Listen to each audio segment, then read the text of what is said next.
Y Gautam गंभीर क्यों चाहती है बीसीसीआई के अगले हेड कोच टीम इंडिया के और रोहित शर्मा के अगले जोड़ीदार गौतम गंभीर बने?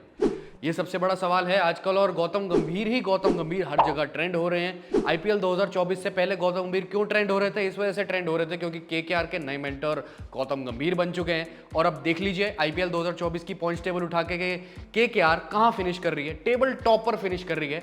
टीम तो वही है ना, 2023 से 2024 में कुछ ज़्यादा फर्क नहीं है, 19-20 का ही फर्क है। और जो कुछ बदलाव हैं वो टीम में आए हैं, वही टीम है हूबहू। अगर आप उठा के देखें तो कहीं ना कहीं वही जो है टीम को उन्होंने साथ जोड़कर, साथ मिलाकर, टीम सेटअप का कुछ नहीं बदला उन्होंने, बस दिमाग में कुछ ना कुछ बात कही और वो मैं आगे बताऊंगा आपको जरूर। और उसी की वजह से केकेआर बन गई नंबर 1 टीम आईपीएल 2024 की और प्लेऑफ में एंटर करने वाली आईपीएल 2024 की पहली टीम। पर ये सवाल सबसे बड़ा आजकल सामने आ रहा है कि भाई गौतम गंभीर को ही क्यों यहां पर पहली प्रायोरिटी दे रही है बीसीसीआई या जो ऑनरी सेक्रेटरी हैं बीसीसीआई के जय शाह हेड कोच बनने के लिए टीम इंडिया के। आप सब जानते हैं कि राहुल द्रविड़ का टेन्योर बतौर हेड कोच टीम इंडिया के खत्म होने वाला है जून 2024 जो T20 वर्ल्ड कप होगा उसके बाद ही राहुल द्रविड़ का टेन्योर जो है खत्म हो जाएगा। वर्ल्ड कप होगा वेस्ट इंडीज और यूएस में उसके बाद। वैसे तो अगर आप देखें तो कंटेंडर्स में वीवीएस लक्ष्मण भी होने चाहिए और वही टॉप प्रायोरिटी होने चाहिए, क्योंकि वीवीएस लक्ष्मण ने राहुल द्रविड़ की गैर मौजूदगी में जब राहुल द्रविड़ अवेलेबल नहीं थे तब उपस्थिति अपनी जाहिर करी, तब अवेलेबल होकर टीम इंडिया के हेड कोच बने थे। चाहे वो जिम्बाब्वे गए, चाहे वो आयरलैंड गए, हार्दिक पांड्या के साथ कप्तान और कोच की जोड़ी बनकर वो गई वहां पर, जिम्बाब्वे और आयरलैंड भी गई। पर लेकिन एक चीज यहां पर ये है कि वीरेंद्र सहवाग भी तो थे यहां पर ऑप्शन में, आशीष नेहरा भी थे। और फॉरेन कोचेस की अगर आप बात करो तो स्टीफन फ्लेमिंग का भी बहुत ज्यादा नाम आ रहा था पिछले कुछ दिनों में कि भाई स्टीफन फ्लेमिंग भी बन सकते हैं, बीसीसीआई अप्रोच कर सकता है स्टीफन फ्लेमिंग को, क्योंकि 2009 से लेकर अब तक साल 2024 तक सीएसके के हेड कोच है स्टीफन फ्लेमिंग और बहुत अच्छा कर रहे हैं। चेन्नई को 5 टाइटल दिलवाने में उनकी बहुत जबरदस्त रोल एंड रिस्पॉन्सिबिलिटी रही है, भूमिका रही है। पर लेकिन अब एकदम से नाम सामने आया गौतम गंभीर का। मैं पर्सनली बताऊं तो मैं चौंक गया था, क्योंकि एक तरीके से एक साइड जो यहाँ पर लोग कह रहे हैं, एक तरफा जो लोग होते हैं वो यहाँ पर ये कह रहे हैं कि भाई गौतम गंभीर क्यों? गौतम गंभीर तो कंट्रोवर्सी से घिरे रहते हैं, कोई ना कोई बेबाक तरीके से बयान करते हैं और साथ ही साथ अपने जो कमेंटेटर साथी हैं उनकी भी बात अगर उनको पसंद नहीं आती तो मुंह पर स्ट्रेट फॉरवर्ड रिप्लाई कर देते हैं।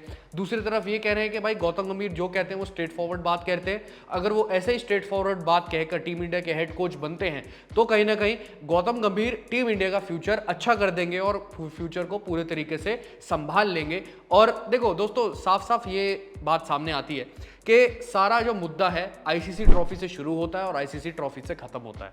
तो गौतम गंभीर 2007 T20 वर्ल्ड कप की ट्रॉफी के हकदार हैं। वैसे तो अगर आप बात करें फाइनल की, 2007 T20 वर्ल्ड कप में जो हुआ था फाइनल पाकिस्तान और इंडिया के बीच में, 54 यानी 54 गेंदों में 75 रनों की पारी खेली थी, जहां पर कोई नहीं टिका। शुरुआत में गौतम गंभीर सलामी बल्लेबाज बनकर टिके रहे। यही तो उनकी सबसे बड़ी खूबी है कि टिकना, डटकर खड़े होना, गलत के लिए सवाल उठाना, जहां पर कोई नहीं टिक रहा वहां पर अपनी टफ मेंटल एबिलिटी और टफ डिसीजन मेकिंग को आगे लेकर आना और चीजों को बढ़ावा देना उस चीज से। 2011 ओडीआई वर्ल्ड कप की अगर मैं बात करूं तो 2011 ओडीआई वर्ल्ड कप में उन्होंने एंड तक डटे रहकर जो है 97 रनों की पारी खेली, 97 रनों की पारी खेली, जो कि बहुत जबरदस्त थी और नींव रखी एक तरीके से कि भाई श्रीलंका के खिलाफ चेस करते हुए 2011 ODI world cup Mahendra Singh Dhoni की कप्तानी में कौन उठाए? टीम इंडिया उठाए। तो गौतम गंभीर का बहुत बड़ा हाथ है दोनों बड़े टाइटल्स में, टीम इंडिया जो जीती है। तो अब राहुल द्रविड़ का टेन्योर खत्म हो रहा है, बड़े बड़े कंटेंडर्स हैं जैसे कि वीवीएस लक्ष्मण है। वीवीएस लक्ष्मण के बारे में आपको अगर बताऊं तो वो साफ बात ये है कि वीवीएस लक्ष्मण अनअवेलेबल है फिलहाल के लिए, क्योंकि पर्सनल रीजंस है, व्यक्तिगत कुछ कारण है, इस वजह से वीवीएस लक्ष्मण जो है कंटेंडर नहीं बन पाएंगे पूरे तरीके से हेड कोच की पोजीशन को संभालने के लिए। उसके अलावा जो ऑप्शन है वीरेंद्र सहवाग का भी है, इवन आशीष नेहरा का भी है। आशीष नेहरा गुजरात टाइटंस के लिए काफी सक्सेसफुल रहे, तो आशीष नेहरा क्यों नहीं? वीरेंद्र सहवाग का भी अग्रेसिव नेचर है, वो जिस तरीके से टीम इंडिया के लिए बल्लेबाजी करते थे अपने वक्त में जब वो खेला करते थे तो वो भी अग्रेसिव अंदाज था उनका। अग्रेसिव तो गौतम गंभीर भी है, पर लेकिन साथ ही साथ वीरेंद्र सहवाग को क्यों नहीं पिक किया गया? और इस वीडियो में दोस्तों इसी की बात करेंगे। कौन से ऐसे 3 कारण हैं जिसकी वजह से बीसीसीआई चाहती है कि गौतम गंभीर टीम इंडिया के आने वाले टाइम के हेड कोच बने। और जो मैं अभी थोड़ी देर पहले बात कह रहा था, मुद्दा शुरू होता है ट्रॉफी से, खत्म होता है ट्रॉफी पर। अब ये सॉल्यूशन निकालना है और बीसीसीआई देख रही है कि भाई हमारे लिए, रोहित शर्मा के लिए, विराट कोहली के लिए गौतम गंभीर सॉल्यूशन निकालेंगे कि टीम इंडिया आईसीसी ट्रॉफी लाती है या नहीं लाती। अब ये भरोसा है कि वो लाके देंगे, और क्यों लाके देंगे उसके बारे में 3 कारणों की बात करेंगे। जैसे मैंने अभी शुरुआत में बात करी, 2007 T20 वर्ल्ड कप में उनके फाइनल में पाकिस्तान के खिलाफ अहम भूमिका थी गौतम गंभीर के 75 रन की पारी, उन्होंने डटकर खेली, एंड तक खड़े रहे, टफ सिचुएशन में बल्लेबाजी करी। 2011 ओडीआई वर्ल्ड कप की मैंने बात करी, 97 रन की उनकी पारी। उसके अलावा अगर आप केकेआर का सफर देखें जब तक गौतम गंभीर कप्तान थे, मैं आपको बताता हूँ, आप भी जानते ही होंगे, फिर भी बताता हूँ, एक बार याद दिला देता हूँ। 2011 से 2017 तक गौतम गंभीर केकेआर के कप्तान रहे। इन्हीं कुछ सालों में गौतम गंभीर ने 5 बार प्लेऑफ के लिए क्वालिफाई करवाया अपनी कप्तानी में केकेआर की टीम को। उसके अलावा 2 आईपीएल के टाइटल जितवाए 2012, 2014 में, और एक बार CL T20 यानी चैंपियंस लीग T20 में 2014 में फाइनल तक लेकर गए अपनी टीम केकेआर को। ये तो रिजल्ट हैं ही हैं उनके पास। और साथ में अगर आप ओवरऑल बात करें इंटरनेशनल क्रिकेट की, कि 2003 से लेकर 2014 तक का जो सफ़र रहा इंटरनेशनल क्रिकेट का, इंटरनेशनल खिलाड़ी रहने का गौतम गंभीर का, वो भी ज़बरदस्त, सबसे बढ़िया रहा, क्योंकि वहाँ पर उन्होंने क्या क्या नहीं देखा और टफ डिसीजन मेकिंग देखी, जहाँ पर आलोचनाएं हो रही थी उनके गेम की, क्योंकि कुछ वक्त ऐसा था कि गौतम गंभीर बहुत स्लो हो गए थे एज अ बैट्समैन और काफ़ी क्रिटिसिज्म उनको झेलना पड़ रहा था उनके करियर के जो एंड था उससे कुछ 1-2 साल पहले। वहाँ पर वो टफ खड़े रहे, फिर बाहर जाकर उन्होंने सेंचुरीज भी बनाई, घर में सेंचुरीज भी बनाई और अपने स्पॉट को बरकरार रखा। इवन अगर आप पूरे साल की अगर आप बात करें, उनके पूरे करियर की बात करें इंटरनेशनल क्रिकेट में, बहुत से ऐसे पल थे जहाँ पर काफ़ी टफनेस से जूझना पड़ा गौतम गंभीर को, काफ़ी स्ट्रिक्ट चीज़ों से जूझना पड़ा, और पर लेकिन वो डटे रहे। और तब भी वैसा नेचर था उनका, जो कि वो हमेशा कहते हैं अपने एक बयान में कि लोगों को बुरी लगती है मेरी बात बुरी लगे, मैं स्ट्रेट फॉरवर्ड इंसान हूँ, जो कहता हूँ मुंह पे कहता हूँ, जो चीज़ मुझे ठीक लगती है मैं उसके बारे में जो है उसको ठीक भी कहता हूँ, जो चीज़ मुझे गलत लगती है मैं उसके बारे में साफ गलत कहता हूँ, चाहे वो खिलाड़ी के बारे में हो, चाहे वो कोई कमेंटेटर के बारे में हो, चाहे वो कोई खेल के बारे में हो। एक बयान मुझे उनका याद आता जो कि मेरा सबसे फेवरेट बयान है गौतम गंभीर का, और वो बयान है दोस्तों ये कि टीम इंडिया जो आजकल चल रही है, जिस हिसाब से टीम इंडिया का हाल चल रहा है पिछले कुछ सालों से, वो हाल चल रहा है सुपरस्टार इमेज पे, कि इंडिविजुअल खिलाड़ी की सुपरस्टार इमेज जो है सामने बनाकर रख दी जाती है। इस वजह से टीम को एक क्यूमुलेटिव यानी कलेक्टिव सक्सेस नहीं मिल रही। अगर आप अपनी टीम को सुपरस्टार बनाकर चलेंगे, अगर आप अपनी टीम के लिए सब कुछ करेंगे, तब जाकर टीम आपकी ट्रॉफी जीतेगी, कैसे नहीं जीतेगी। ये सबसे अच्छा बयान और ये सबसे बढ़िया बयान लगा मुझे गौतम गंभीर का अभी तक, और यही चीज़ वो फॉलो करते हैं। और अब फाइनली दोस्तों हम बात करते हैं 3 कारणों की कि बीसीसीआई क्यों चाहती है गौतम गंभीर को बनाना अपना हेड कोच। और राहुल द्रविड़ तो खैर अब उन्होंने कह दिया कि भाई मैं इंटरेस्टेड नहीं हूँ आगे टेन्योर को बढ़ाने में, क्योंकि उनका हो गया टाइम पूरा, मतलब हेड कोच बनने का टाइम पूरा, उनका जो स्टिंट था, टेन्योर था, वो खत्म हो गया। दूसरी तरफ मत लेके जाना इसको। पर लेकिन मैं बात करूँ अगर गौतम गंभीर की, या इवन क्यों बनाना चाहती है उसके बारे में हम बात कर रहे थे, तो पहले कारण की अगर हम बात करते हैं, पहला कारण गौतम गंभीर को हेड कोच बनाने का ये है, एक तो टफ डिसीजन मेकिंग। गौतम गंभीर काफ़ी दृढ़ निश्चय वाले खिलाड़ी रहे अपने टाइम में भी, और इंसान भी वैसे हैं, स्ट्रेट फॉरवर्ड है काफ़ी, जो वो मुंह पर है वैसे ही वो अंदर है, दिल में कोई जो है ऐसे किसी के लिए भेदभावना नहीं है, कोई भी ऐसी कोई बेकार भावना नहीं है, ना ही वो इतने ज़्यादा नेगेटिव हैं।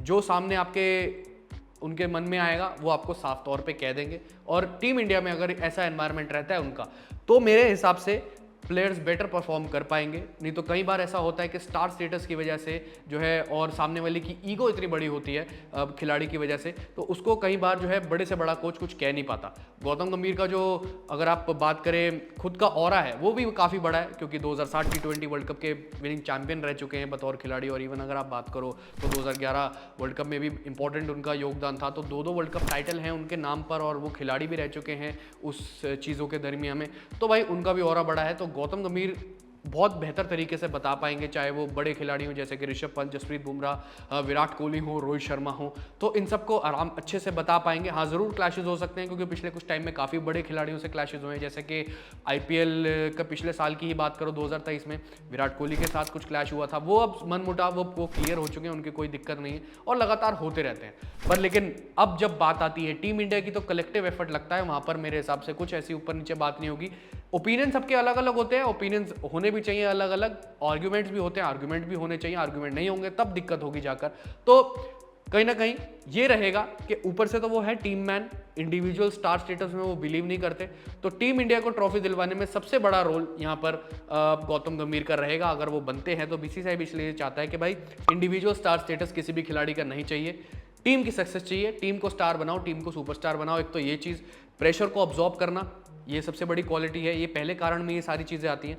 प्रेशर को ऑब्जॉर्व करा उन्होंने, खुद खिलाड़ी थे तब भी ऐसी सिचुएशन में भी आगे लेकर गए और अब भी ऐसा करेंगे कि टीम मुश्किल दौर से जूझ रही होगी तो ड्रेसिंग रूम के दूसरे कप्तान बनकर, पहला कप्तान तो ऑन फील्ड होगा जो भी होगा, दूसरे कप्तान बनकर वो ड्रेसिंग रूम में ऐसा एनवायरनमेंट रखेंगे जहां पर वो प्रेशर को ऑब्जॉर्व करेंगे और खिलाड़ियों से भी प्रेशर अपना सोख लेंगे पूरे तरीके से। तो ये तो क्वालिटीज थी। दूसरा कारण ये था कि एक तो काफ़ी स्ट्रिक्ट मेंटोर है, ऐसी खबरें आती हैं, पर लेकिन अग्रेशन होना तो अच्छी बात है और टीम इंडिया को आने वाले टाइम में हेड कोच भी एक ऐसा चाहिए कि भाई जो अग्रेसिव हो, ताकि टीम में अग्रेसिव भावना है थोड़ी, भाई टीम डिफेंसिव ना कर खेले, क्योंकि कुछ ऐसे वक्त आते हैं इंडियन क्रिकेट में, हमने पिछले कुछ टाइम में देखा, वर्ल्ड कप में भी देखा, चाहे वर्ल्ड कप का फाइनल अगर आप देखें 2023 का, टीम जब भी डिफेंसिव होती है उस चीज़ से बाहर नहीं निकल पाती। तो गौतम गंभीर को हमने जब LSG के मेंटोर थे तब जो है गौतम गंभीर टीम को बाहर निकाल के लाए, प्लेऑफ तक पहुंचाया। और इवन अगर आप बात करें जब KKR के अब मेंटोर बने तो KKR को भी मुश्किल सिचुएशन से प्लेयर्स में ऐसी ऐसी बातें इम्बाइब करी हैं उन्होंने।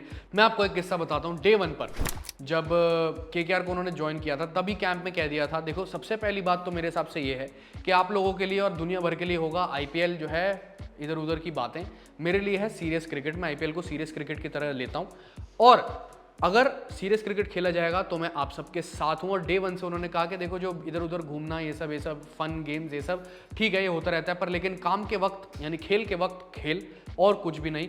मैं ये नहीं चाहता कि इधर उधर की बातें हों, जो भी डिस्ट्रैक्शंस हो। मैं चाहता हूँ सीरियस क्रिकेट और KKR डे 1 से ये खेलेगी उनकी निगरानी में, और ऐसा ही हुआ। देखिए टेबल टॉपर में फिनिश, वही चाहते हैं वो टीम इंडिया के लिए। तो इस मामले में काफ़ी स्ट्रिक्ट हैं, इधर उधर जो भी कुछ करता रहा उन्हें फ़र्क नहीं पड़ता इस मामले में, मेंटोरशिप के मामले में, कोचिंग के मामले में। और एक तो सबसे बड़ी बात तो ये है कि उनको अभी फिलहाल इंटरनेशनल और डोमेस्टिक कोचिंग का ज़्यादा कोई एक्सपीरियंस है नहीं, तो साथ ही साथ वो अब आएंगे तो बिल्कुल रॉ माइंडसेट से आएंगे और अच्छी चीज़ें इम्बाइब करेंगे खिलाड़ियों में। तो मेरे हिसाब से जो तीसरा कारण है वो ये है कि एक तो टीम इंडिया को मिल जाएगा इंडियन कोच फिर से। राहुल द्रविड़ भी Indian coach for obvious reasons, अब गौतम गंभीर जो है इंडियन कोच के तरीके से आएंगे। और साथ ही साथ जो तलाश थी कि स्टीफन फ्लेमिंग फॉरेन कोच आएंगे तो ट्रॉफी दिलवाएंगे, ये वो था, पर लेकिन इतने सालों में मैं जानता हूं कि जो भी फॉरेन कोच बने, जैसे कि जॉन राइट की बात करो, अच्छे कोच थे, गांगुली के साथ उनकी अच्छी जोड़ी थी, ये मैं सब जानता हूं, और पर लेकिन ट्रॉफी नहीं जितवा पाए। उसके बाद अगर आप बात करो तो सबसे सक्सेसफुल फॉरेन कोच थे गैरी क्रिस्टन, ट्रॉफी जितवाई उन्होंने अपनी कोचिंग में, और डंकन फ्लेचर भी 2013 चैंपियंस ट्रॉफी जो है उन्होंने जितवाई अपनी कोचिंग में। तो अब गौतम गंभीर बनते हैं तो कहीं ना कहीं BCCI को ये सेटिस्फैक्शन रहेगी, भाई हम फॉरेन से नहीं कुछ लेके आए, यानी विदेश से कोई नहीं कुछ नहीं आया हमारे पास अपना देसी है, और जो है इंडियन कोच के कहीं ना कहीं दायरे में रखकर सब चीज़ें होंगी। तो और इंडियन कोच का क्या होता है कि और ज़्यादा बेटर तरीके से समझ पाता है खिलाड़ियों को, सब चीज़ें पता रहती हैं कि भाई ये खिलाड़ी कैसे रिएक्ट करता है, क्योंकि इंडियन क्रिकेट को पूरी तरीके से वो फॉलो कर रहे हैं और फॉलो करता रहता है। तो खिलाड़ी की कोई दिक्कत हुई, चाहे वो मेंटल हुई चाहे वो फिजिकल हुई, तो आराम से वो चीज़ें बता देगा।